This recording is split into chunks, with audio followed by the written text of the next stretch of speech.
Ration కార్డుల పంపిణీపై ప్రభుత్వం clarity ఇచ్చింది. అర్హులైన అందరికీ కార్డులు ఇస్తామని ప్రకటించింది. గ్రామ సభనే అర్హుల ఎంపికలో ఫైనల్ నిర్ణయమని స్పష్టం చేసింది. తెలంగాణలో రేషన్ కార్డుల పంపిణీ ప్రక్రియ ఈ నెల 26 నుంచి ప్రారంభమవుతుంది. దీనిపై ప్రభుత్వం విడుదల చేసిన మార్గదర్శకాలు కొంత వివాదానికి తెరలేపాయి. అయితే వీటిపై ప్రతిపక్షం, అధికార పక్షం మధ్య మాటల యుద్ధానికి తెరలేపింది. రేషన్ కార్డులకు కోత పెట్టాలని ప్రభుత్వం చూస్తుందంటూ బీఆర్ఎస్ ఆరోపిస్తోంది.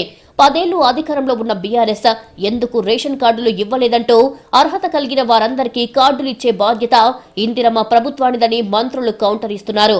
ఇలా రేషన్ కార్డుల పంపిణీ ప్రక్రియపై సీరియస్ గానే చర్చ జరుగుతోంది. కులగణనలో నమోదు చేసుకోకున్నా గ్రామ సభలో రేషన్ కార్డులకి దరఖాస్తు చేసుకోవచ్చు అని క్లారిటీ ఇచ్చింది. రేషన్ కార్డుల విషయంలో ఎవరూ అపోహ పడవద్దని సివిల్ సప్లై శాఖ మంత్రి ఉత్తమ్ కుమార్ రెడ్డి స్పష్టం చేశారు. బీఆర్ఎస్ 10 ఏళ్లు అధికారంలో ఉండి 40,000 కార్డులు కూడా ఇవ్వలేదన్నారు. తాము 40 లక్షల మందికి రేషన్ కార్డులు ఇస్తామన్నారు. జనవరి 26 నుంచి రేషన్ కార్డుల పంపిణీ నిరంతర ప్రక్రియగా కొనసాగుతుందన్నారు. కులగణన జాబితాలో పేర్లు ఉన్నా లేకున్నా అర్హత ఉన్న వాళ్ళందరికీ రేషన్ కార్డులు ఇస్తామన్నారు ఉత్తమ్.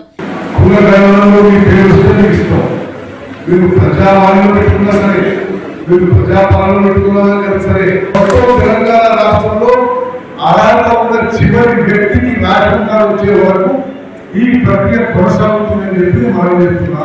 రాష్ట్రంలో అర్హత కలిగిన ప్రతి కుటుంబానికి ప్రజా ప్రభుత్వం రేషన్ కార్డు ఇస్తుందని deputy CM Bhatti Vikramarka clarity ఇచ్చారు. గ్రామ సభల్లో నిష్పక్షపాతంగా లబ్ధిదారుల ఎంపిక జరుగుతుందని చెప్పారు. లబ్ధిదారుల జాబితా ఎక్కడో తయారు కాదన్నారు. ఇందులో అపోహలు, అనుమానాలు పెట్టుకోకండి అని ప్రజలకు సూచించారు భట్టి. స్పష్టంగా ఇందిరమ్మ ప్రభుత్వం ఒక మాట ఇచ్చింది. అర్హత కలిగినటువంటి ప్రతి కుటుంబానికి రేషన్ కార్డు ఇస్తాము. చాలా గ్రామాల్లో ఉన్నటువంటి ప్రజలందరూ కూడా రకరకాలైనటువంటి అపోహలు ఉన్నారు.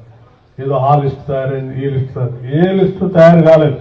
అన్ని లిస్టులు ఆ గ్రామంలోనే తయారైతాయి. గ్రామ సభలు పెడతారు. ఆ గ్రామంలో అర్హత ఉన్నటువంటి వాళ్ళందరూ పేర్లు రాస్తారు. వాళ్ళు వాటిని ప్రకటిస్తారు కూడా. ఎవరైనా మిస్ అయి ఉంటే అదే గ్రామ సభలో చెప్తే మళ్ళీ వాళ్ళ పేర్లు కూడా వెరిఫై చేసి యాడ్ చేస్తారు. కాబట్టి ఎవరు కన్ఫ్యూజన్ పెట్టుకోవాల్సిన అవసరం, ఎవరైనా చెప్తే నమ్మాల్సిన అవసరం కూడా. తప్పనిసరిగా అర్హత ఉన్నటువంటి వాళ్ళందరికీ రేషన్ కార్డులు వచ్చేటువంటి కార్యక్రమాన్ని ఏర్పాటు చేస్తారు. రేషన్ కార్డుల జారీ వ్యవహారంపై ప్రభుత్వం మరింత క్లారిటీ ఇచ్చింది.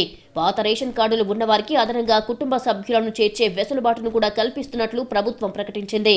గ్రామ సభల్లో కూడా రేషన్ కార్డుల కోసం దరఖాస్తు పెట్టుకోవచ్చని సూచించింది.